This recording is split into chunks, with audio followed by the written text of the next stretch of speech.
Welcome to Knowledge and Power, Chosen Ones. The price of being real is that you'll be misunderstood by those who live in illusions. If you're someone who refuses to dumb yourself down just to fit in, you've probably felt the tension. You're not arrogant, you're not cold, you simply choose depth over shallowness, truth over comfort, and purpose over popularity. But this choice comes at a cost. It makes people uncomfortable, it challenges their norms, it even pisses them off. Why? Because your existence exposes their insecurities. Your refusal to play the social game forces them to question their own superficiality. This video is for the chosen ones, the thinkers, the visionaries, the truth seekers who won't compromise their integrity just to blend in.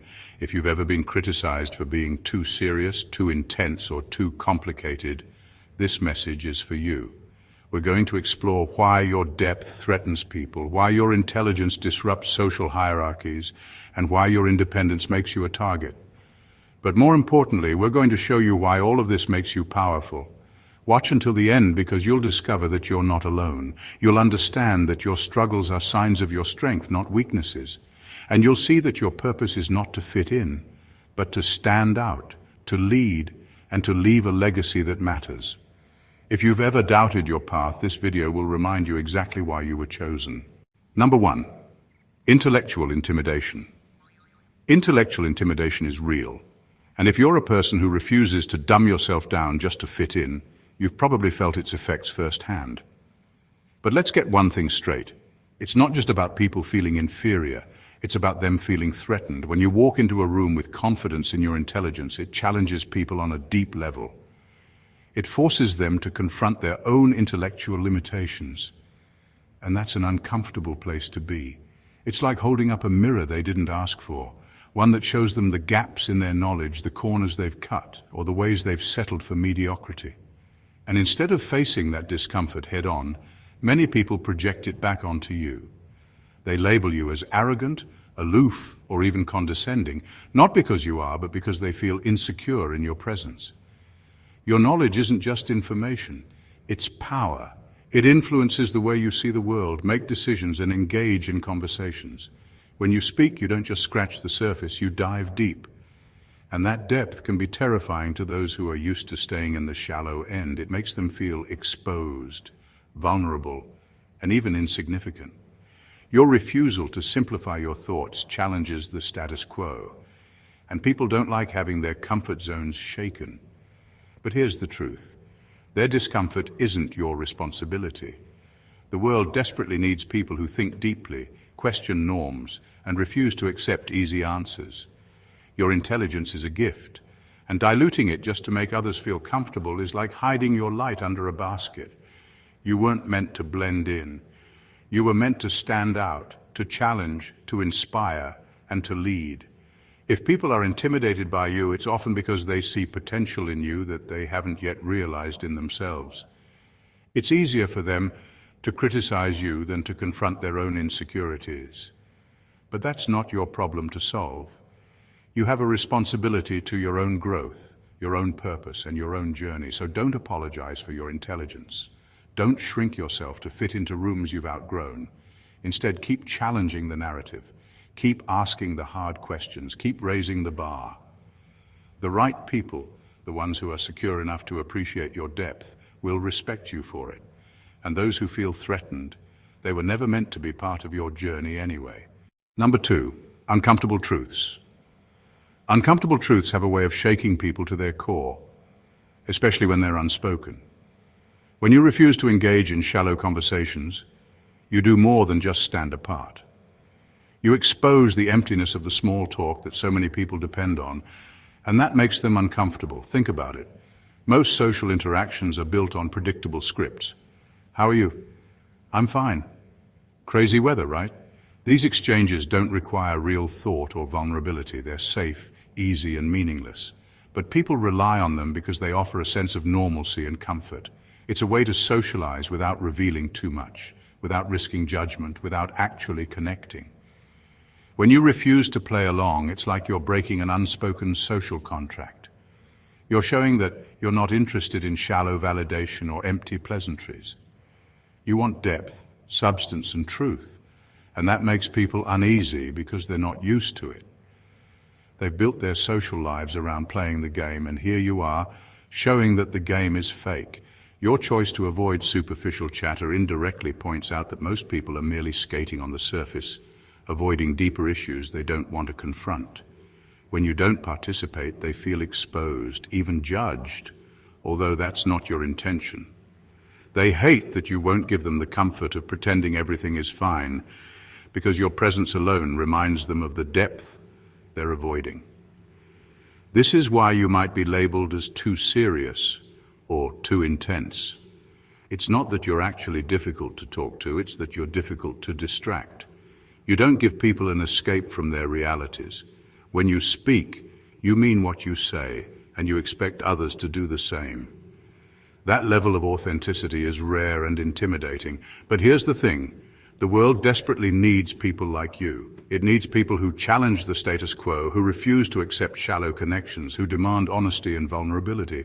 Your refusal to settle for meaningless exchanges isn't a flaw, it's a strength.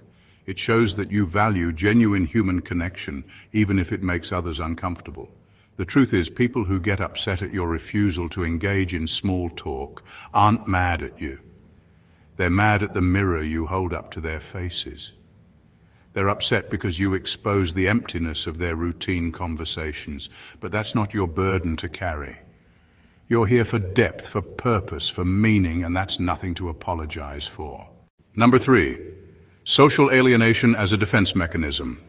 Social alienation is often misunderstood. If you're someone who thinks deeply, sees through facades, and refuses to engage in shallow conversations, you might notice people distancing themselves from you.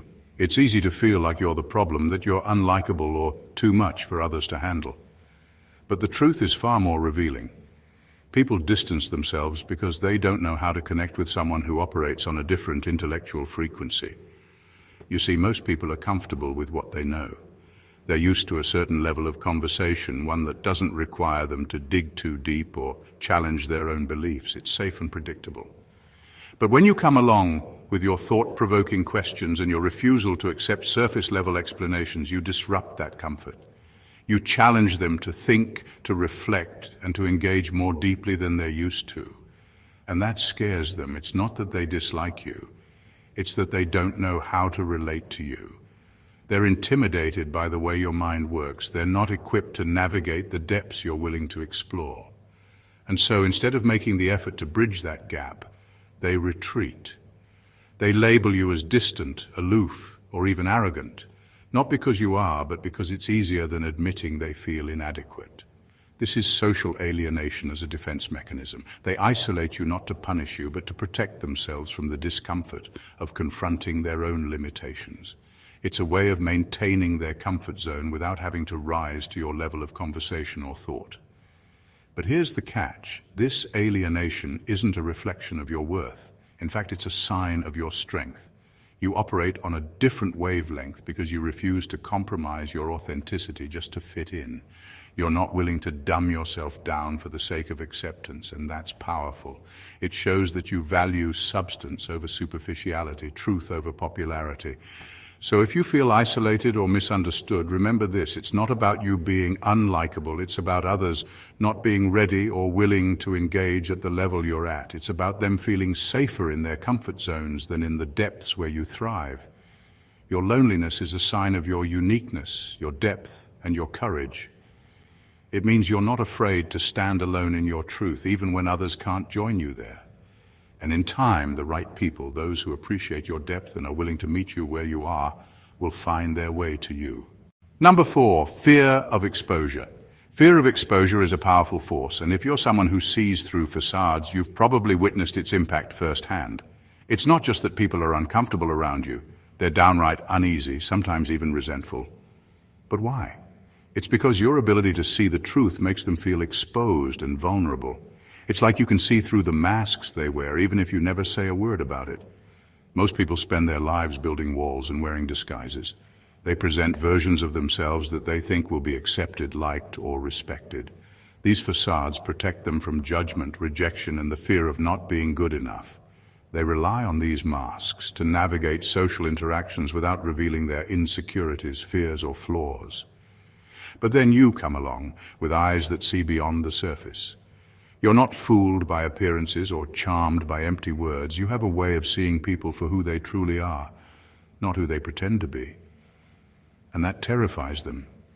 It's like standing in front of someone who can see straight into their soul, past the carefully crafted image they've built. The thing is, it's not that you're trying to expose them. You're just being yourself, observing the world with depth and insight. But they feel naked in your presence because they know they can't fool you. They sense that you can see their fears, their weaknesses, and the truths they're running from. And instead of facing that discomfort, they project it onto you. They label you as intense or judgmental, not because you are, but because they feel judged simply by being seen. This is why some people become defensive or distant around you. It's not that they dislike you as a person, they're afraid of the way you make them feel about themselves. They're terrified of being truly known because deep down they fear that their true selves aren't good enough. But here's the truth. Their fear of exposure is not your responsibility. You didn't create their insecurities, you just have the courage to see what others ignore. And that's not something to apologize for. In fact, it's a gift. The world needs people who see beyond the masks, who seek truth and authenticity. Yes, it may make some people uncomfortable. Yes, it might lead to resentment or distance, but it also sets you apart as someone who values depth, honesty, and real human connection. You're not here to play along with illusions. You're here to see, to understand, and to engage with the world as it truly is. And that's a rare, powerful thing. Number 5, misplaced envy. Misplaced envy is one of the most overlooked reasons people resent you. If you're someone who's intelligent, introspective, and unafraid to explore the depths of life, you've likely felt it. It's that tension in the room, the subtle jabs, or the way people seem irritated by your very presence. It's easy to think they just don't like you, but the truth is more complicated. They envy you. But it's not the kind of envy people like to admit. They don't just envy your intelligence or your insights. They envy your courage. They see the way you embrace complexity, the way you're not afraid to ask the hard questions or face uncomfortable truths, and they wish they could do the same. But instead of acknowledging that, they twist that envy into resentment. Why?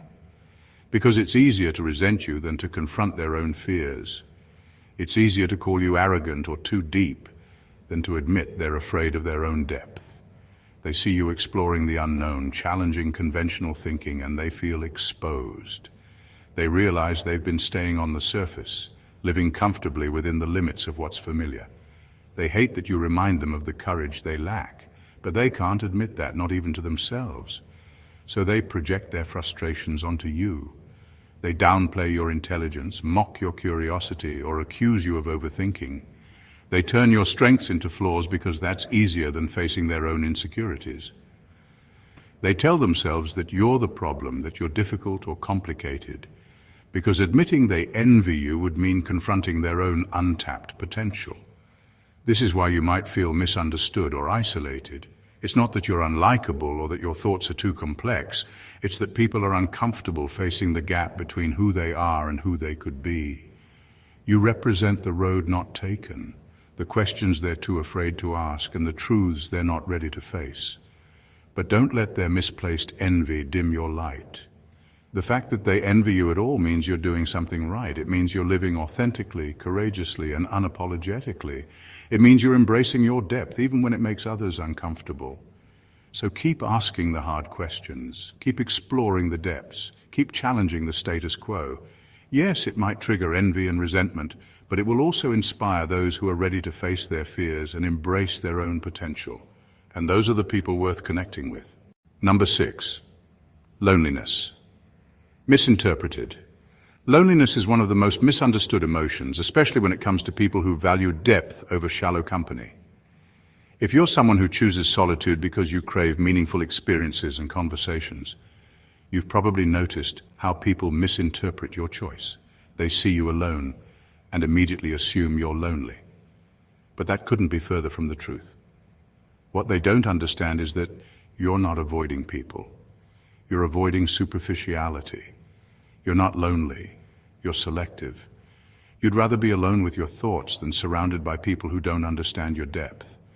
You're comfortable in your own company, exploring ideas, reflecting on life, or simply enjoying the quiet.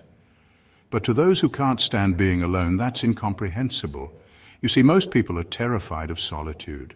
They fill their lives with noise, constant social interactions, endless scrolling, meaningless small talk just to avoid facing themselves. To them, being alone means confronting their fears, insecurities, and unspoken truths. It means facing the emptiness they've been running from. So when they see you choosing solitude, it challenges everything they believe about happiness and fulfillment. It forces them to consider the possibility that their need for constant company isn't about love or connection, it's about fear. That's why they project their fears onto you. They assume you're lonely because they can't imagine choosing solitude voluntarily. They label you as antisocial, distant, or even depressed. Not because you are, but because they're uncomfortable with the idea that someone could actually enjoy being alone. Your independence makes them question their dependence on others for validation and security. It shakes their understanding of connection and forces them to confront the truth they've been avoiding, that they don't actually enjoy their own company. This is why they sometimes try to fix you. They invite you to social gatherings you're not interested in, or pressure you to engage in shallow conversations. They want to pull you into their world because your solitude challenges their worldview.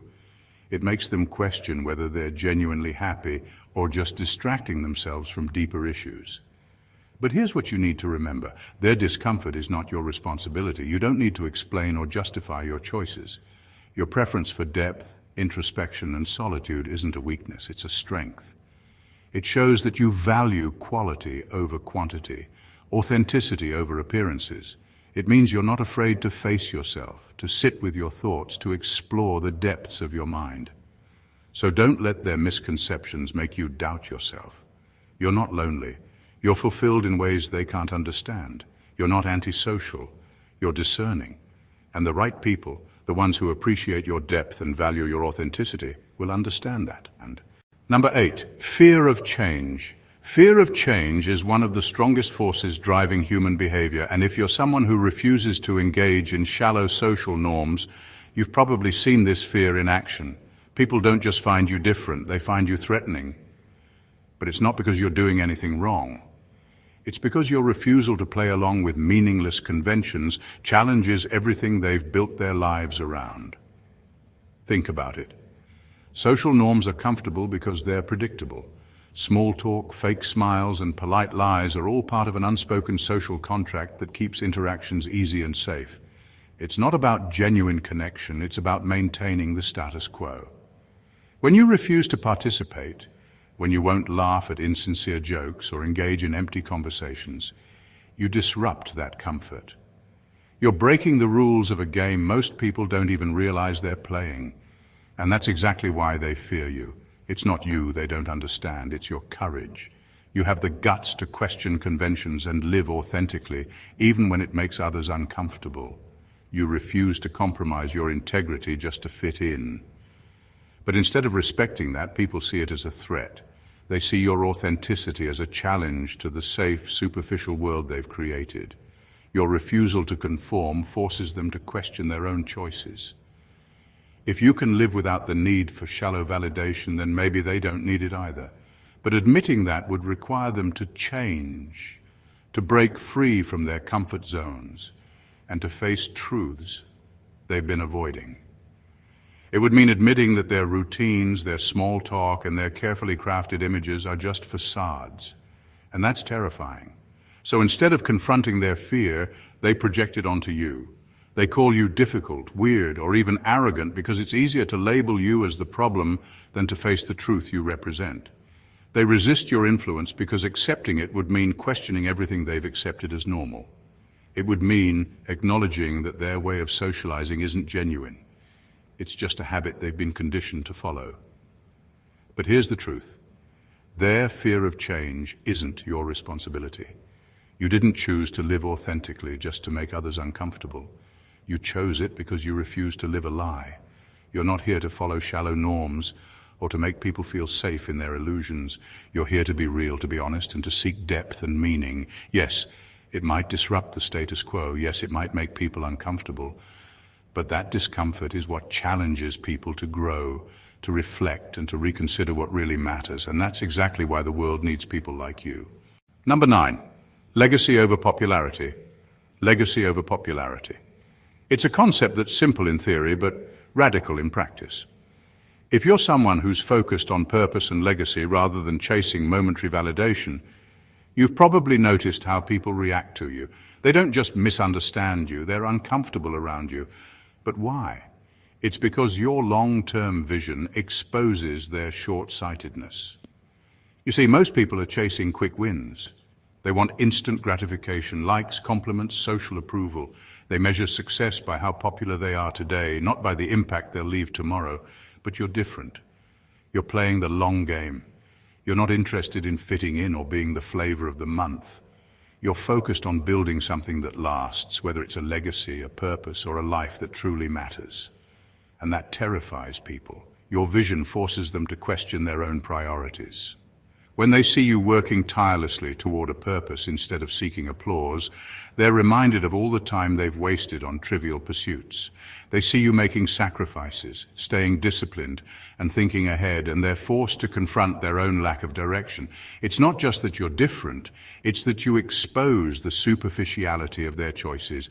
But instead of admitting that discomfort, they project it onto you. They call you too serious, too ambitious, or even cold. They accuse you of not living in the moment, of being distant or unrelatable, but those labels aren't about you, they're about them. It's easier for them to criticize your long-term vision than to face the fact that they've been living for short-term validation. It's easier to call you distant than to admit they've been distracted. This is why you might feel like you don't fit in. It's not because there's something wrong with you, it's because you're on a different wavelength. While they're chasing trends, you're building a legacy. While they're seeking applause, you're seeking purpose. You're not playing the same game they are, and that threatens their understanding of success.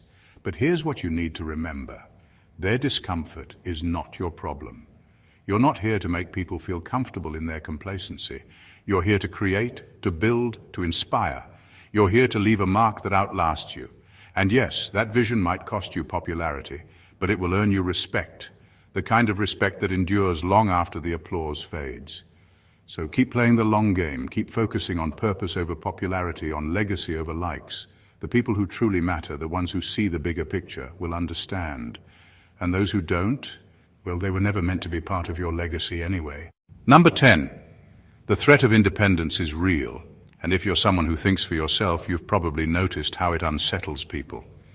It's not just that you're different. They find you intimidating. But it's not about your personality or even your intelligence. It's about your independence. You don't need the herd to validate your thoughts, and that terrifies those who can't think without group consensus.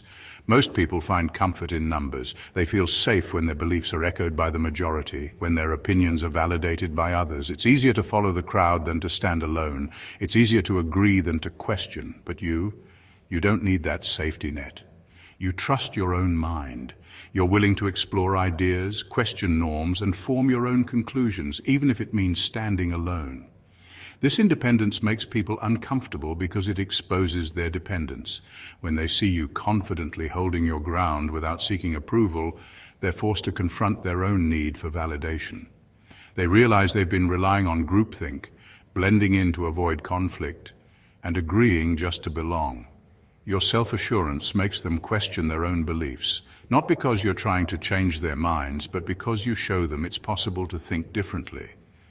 But instead of admitting that discomfort, they project it onto you. They accuse you of being stubborn, difficult, or even arrogant, not because you are, but because they're uncomfortable with your freedom. They need the herd to feel secure, so they can't understand how you function without it. To them, independence is dangerous because it disrupts the social harmony they depend on. This is why they might try to pressure you into conformity. They might challenge your ideas, not out of genuine curiosity, but to break your resolve. They might mock your choices or dismiss your opinions, not because they're wrong, but because they're different. It's their way of trying to pull you back into the safety of the group, to make you as dependent on approval as they are. But here's what you need to remember. Their discomfort is not your responsibility. You didn't choose independence to defy them.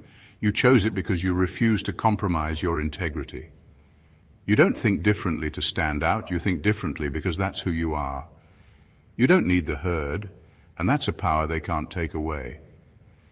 Yes, your independence might make people uncomfortable.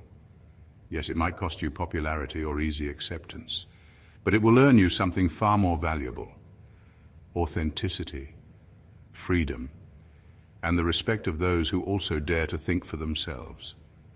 So stand your ground. Trust your mind. Your independence isn't just a threat, it's a revolution. Appreciate it. Number 11. Emotional detachment misunderstood. Emotional detachment is one of the most misunderstood traits out there, especially if you're someone who leads with intellect rather than emotion. If you're the type who values logic, reason, and deep thinking, people might label you as cold or unfeeling. But that's not the truth. You feel, you just don't let your feelings run the show. And that makes people deeply uncomfortable. Why? Because most people are used to navigating the world through emotions. They rely on emotional reactions to gauge where they stand with others. They expect predictable responses: sympathy, outrage, excitement, because it helps them feel secure and in control of social interactions. But when they're around you, all those expectations fall apart. You don't play the emotional game, and that throws them off balance. Your intellectual focus makes you calm and composed, even in emotional situations. You analyze before you react. You observe before you judge. You respond thoughtfully instead of impulsively. To you, it's just common sense. But to others, it feels like emotional coldness because they're not used to that level of self-control. They expect you to mirror their emotional state, and when you don't, they feel exposed and uncertain. This is why they sometimes accuse you of being distant or detached. It's not that you don't care, it's that you don't get swept up in emotional drama. You don't react just because someone expects you to. You don't participate in emotional manipulation or guilt-tripping because you see right through it. And that makes people uncomfortable, especially those who rely on emotional influence to get what they want. They can't predict you, and that unpredictability makes them nervous. They can't manipulate you emotionally because you don't take the bait. They can't guilt you into doing things you don't want to do because you separate feelings from facts. You're not heartless, you're just not easily swayed. But instead of respecting that, they label you as cold because they don't know how to handle your emotional independence. This is why you might feel like an outsider even when surrounded by people. It's not that you're incapable of connection, it's that you connect on a different level through ideas, values, and purpose rather than fleeting emotions. You value meaningful interactions over emotional performances, and that makes you hard to read for those who are used to surface-level communication. But here's what you need to remember. Emotional detachment is not a weakness, it's a strength. It means you control your emotions, they don't control you. It means you respond thoughtfully instead of reacting impulsively. It means you see situations clearly without being clouded by emotional biases. Yes, it might make people uncomfortable. Yes, they might misinterpret your composure as coldness. But that's only because they don't understand your depth. You're not emotionally detached, you're emotionally disciplined, and that's a rare and powerful trait. Number 12. Misinterpreted silence. Silence is powerful, but if you're someone who values meaningful conversation over empty chatter, you've probably noticed how often your silence is misinterpreted. People don't just find it unusual, they find it threatening. They look at you and see arrogance, judgment, or even superiority. But that's not the truth. The truth is that your silence is a choice to preserve your energy, to observe, and to engage only when there's something real to say. So why does your silence bother people so much? It's because it makes them uncomfortable. Most people are used to filling every gap with noise, small talk, gossip, mindless chatter. It's all a way to avoid silence because silence forces them to face themselves. When they're talking, they're distracted. They don't have to think too deeply, reflect, or confront their own insecurities. But when you're silent, you create a space they're not ready to enter. And that's why they project their insecurities onto you. They assume you're judging them because they're judging themselves. They think you're arrogant because they feel insecure. They label you as antisocial because they don't understand how you can be comfortable in your own company. Your silence is like a mirror reflecting their fears, And instead of facing those fears, they blame you. It's not that you're unapproachable. It's that they don't know how to approach you without the usual scripts. They can't rely on small talk to break the ice, and that makes them anxious. They're so used to superficial interactions that your depth intimidates them. They see you sitting quietly, observing, thinking, and they can't figure out what's going on in your head. That mystery makes them uncomfortable because they're used to people who are predictable, easy to read, and eager to fill every silence. But your silence isn't about arrogance or judgment. It's about intention. You don't speak just to speak. You speak to communicate something meaningful. You listen more than you talk because you value understanding over being understood. You observe before you engage because you care about depth, not appearances. And that level of awareness is rare. This is why you might feel misunderstood. It's not because you're distant or cold. It's because you're thoughtful and selective with your words. You'd rather be silent than engage in meaningless exchanges. And that choice challenges the norms people are used to. They don't know how to handle someone who's comfortable with silence because they're terrified of it themselves. But here's what you need to remember. Your silence is not a flaw, it's a strength. It shows that you're secure enough not to seek validation through constant noise. It shows that you value depth over superficiality. And the right people, the ones who appreciate substance over small talk, will understand that. So keep embracing your silence. It's more powerful than words. In conclusion, if you're one of the chosen ones, someone who refuses to dumb yourself down just to fit in, understand this. Your journey is not meant to be easy, and that's exactly why it's powerful. You're not here to blend into mediocrity or to make others feel comfortable in their complacency. You're here to challenge, to question, and to elevate the conversation. You're here to inspire others to think deeper, to live with purpose, and to break free from the limitations of shallow social norms. Yes, your refusal to engage in meaningless chatter makes people uncomfortable. Yes, your intellectual independence threatens the social hierarchies they cling to, but that discomfort isn't about you. It's about the truths you represent. You remind them of the potential they're wasting, the depth they're avoiding, and the courage they lack to be authentically themselves. You're a mirror reflecting their insecurities, and that's why they project their frustrations onto you. But don't let that dim your light. The world needs people who think deeply, who question the status quo, and who are unafraid to stand alone if necessary. The world needs visionaries who see beyond the present moment, leaders who prioritize legacy over popularity, and seekers who value truth over validation. You are one of those people. You are chosen because you have the strength to carry wisdom, the courage to challenge mediocrity, and the vision to build something meaningful. So embrace your role as a disruptor.